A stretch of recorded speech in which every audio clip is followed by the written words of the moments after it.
Bonjour, nous voilà donc pour la deuxième partie de ce thème 1.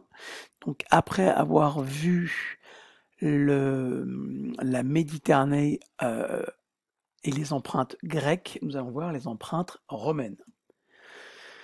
Donc on s'intéresse à la naissance de l'Empire romain et au principat d'Auguste, sachant que vous aurez à travailler sur deux points de passage et d'ouverture. Donc justement Octave Auguste, qui se trouve à la page 38, et vous travaillerez aussi sur Constantin, l'empereur Constantin, euh, PPO, point de passage et d'ouverture, qui se trouve à la page 48.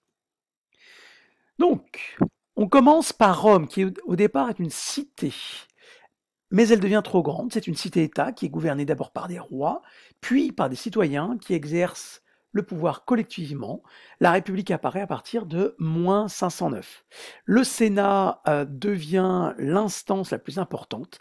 Il est le garant des choix de la cité, et il y a en plus deux consuls qui sont élus pour diriger l'armée.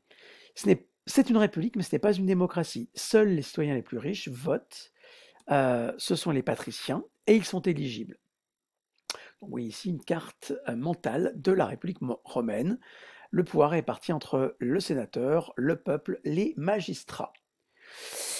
Les citoyens, ils participent quand même quelquefois, enfin, en tout cas certains citoyens participent par le vote depuis les comices. Et vous avez des magistrats qui peuvent suivre ce qu'on appelle le cursus honorum, qui peut les mener jusqu'au Sénat, sachant que lorsqu'un magistrat menace le Sénat, il est puni. Rome, c'est une cité qui va conquérir un empire entre le 4e et le 1er siècle. Ce sont d'abord des guerres contre ses voisins. Alors ses voisins, ce sont les cités proches du Latium. Et puis, elle va imposer son autorité tout autour de l'Empire, notamment lors des guerres puniques, donc contre Carthage, où elle va remporter des territoires tels que la Sicile, l'Afrique du Nord, puis la Grèce, l'Espagne, l'Asie mineure et le sud de la Gaule.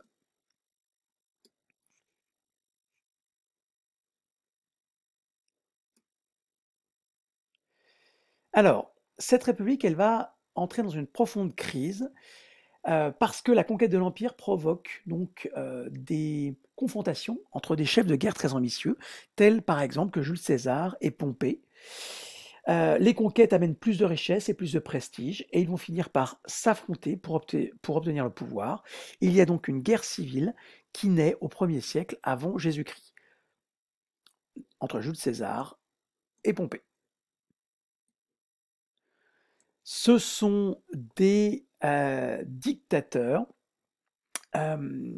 César, qui est le conquérant de la Gaule, est victorieux lors de la guerre civile. Il reçoit un pouvoir absolument sans précédent. Il est nommé dictateur à vie. Le terme n'est pas le même que celui que nous avons aujourd'hui. Mais comme César a beaucoup de pouvoir, il est soupçonné de vouloir réinstaurer la monarchie et il est donc assassiné par un complot ourdi par des sénateurs en moins 44 avant Jésus-Christ, lors des Ides de Mars. Il y a notamment son fils adoptif Brutus qui en fait partie. Finalement, c'est Octave qui a été adopté lui aussi par César, qui va utiliser son prestige après sa mort.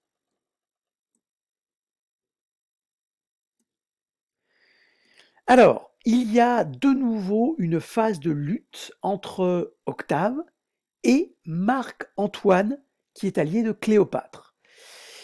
Finalement, c'est lors de la victoire d'Actium, en moins 31, qu'Octave l'emporte. Il devient le seul maître de la République romaine, de son territoire et donc de son empire. Marc-Antoine et Cléopâtre sont vaincus. Dès lors, Octave va imposer un nouveau système politique, le principat. Il concentre le pouvoir entre ses mains. La société romaine, qui est épuisée par les guerres civiles, et ces guerres civiles qui ont montré une inadaptation de la République, eh bien, Octave décide de transformer ce système politique en -27. Il y a officiellement toujours la République, mais les sénateurs et les consuls ne la dirigent plus. C'est Octave lui-même qui a l'autorité suprême, c'est le principat, le gouvernement de l'Empire romain par un seul homme, c'est-à-dire qu'il est l'empereur. Donc l'empereur, il est le chef militaire, il est chef religieux, chef politique. Il peut convoquer le Sénat. Le Sénat le reconnaît comme chef de droit divin lors de ce qu'on appelle l'apothéose. L'armée l'acclame et finalement l'empereur dirige l'armée, les provinces, les magistrats et les cités. Le pouvoir est célébré, il est divinisé, Octave devient Auguste, c'est un nom qui est réservé aux dieux jusque-là, c'est dire qu'il a un caractère incomparable et sacré, il est donc honoré pour avoir rétabli la paix, et il va être loué par les différents auteurs de l'époque tels que Virgile, Horace. Ce qui lui permet, pour montrer son pouvoir, de réaliser des constructions monumentales comme le Forum qui porte son nom. Vous avez ici une représentation dans un bas-relief de l'empereur qui est glorifié pour ses victoires. Ici, c'est l'héritier d'Auguste, Tibère. Alors, cet empire romain, une fois que le principat est réalisé, il devient une mosaïque culturelle et religieuse. C'est un empire qui est immense. Mais il y a une cohésion d'un territoire très vaste, tout autour de la Méditerranée, jusque dans l'actuelle Angleterre, au nord, à la limite entre l'Écosse actuelle et l'Angleterre. C'est ce qu'on appelle le mur d'Adrien. Il y a donc des milliers de cités. Ce sont des espaces qui sont organisés en provinces et parcourus par des voies romaines. En 212, l'empereur Caracalla donne la citoyenneté à tous les habitants de l'Empire, sauf les esclaves. Cela va renforcer l'unité. Et il va y avoir ce que l'on appelle la romanisation, c'est-à-dire la diffusion du droit et des modes de vie romains. Ici, l'empereur Caracalla. Alors, qu'est-ce qui permet à Caracalla de faire cet édit? C'est parce que l'armée fonctionne comme une machine à diffuser la citoyenneté.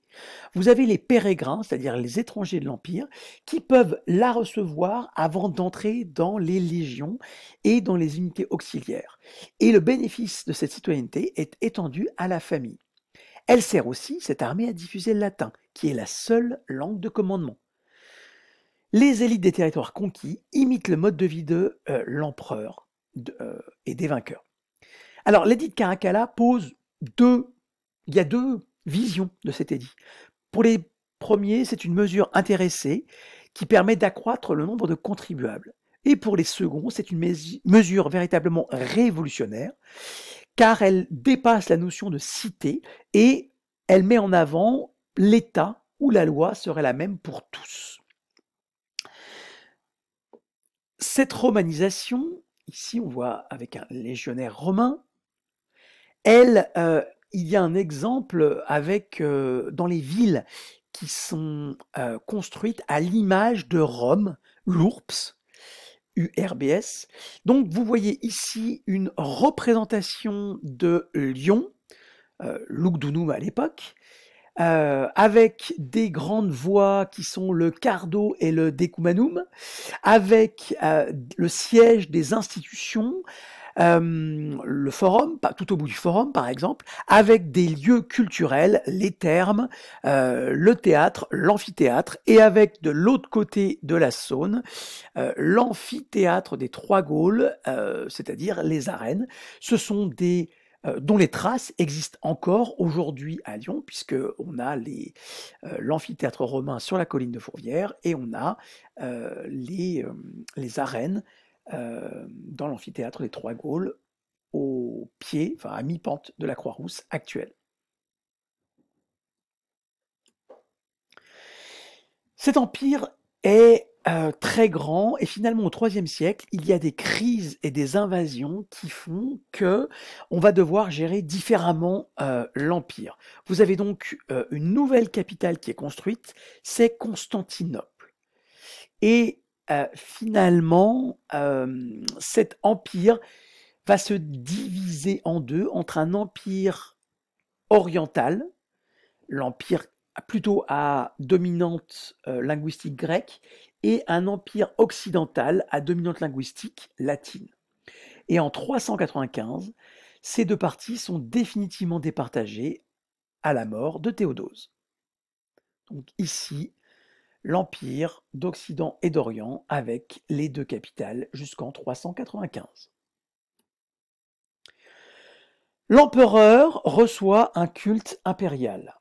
Alors, vous avez tout de même les cultes traditionnels qui sont permanents, et vous avez aussi les peuples, enfin les cultes des peuples conquis qui vont être intégrés à l'Empire romain. Vous avez donc un polythéisme, vous avez des repas collectifs, vous avez des sacrifices d'animaux. Mais de plus, vous avez un culte impérial. Donc il s'agit d'honorer l'empereur comme un dieu de sa mort d'abord, puis finalement dès son vivant. De plus, il est à noter que Rome se méfie des religions monothéistes. Alors les religions monothéistes, il y en a trois principales. Ce sont les Perses, enfin c'est une religion perse dans l'est de la Méditerranée, mais c'est surtout les Hébreux, et puis une, comment dire, une dérivation des Hébreux qui est une secte chrétienne. Ici, vous avez un exemple de la maison carrée construite à Nîmes pour un culte dédié à Auguste. Ici, le temple d'Isis à Pompéi, Isis étant une